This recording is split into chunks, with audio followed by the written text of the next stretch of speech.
নাতনির জন্মদিনের এখনও কেক তৈরি হয়নি। ওর বাবা সব কেক তৈরি করবে নাতনির জন্যে।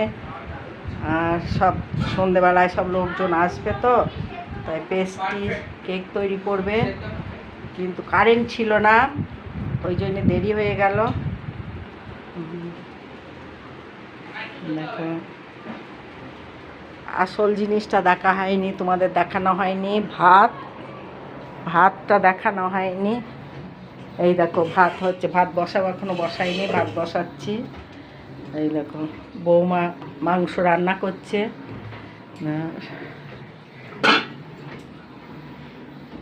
এই দেখো রান্নাঘর বৌমার, আজকে শুধু গোছগাছ চলছে সারাদিন।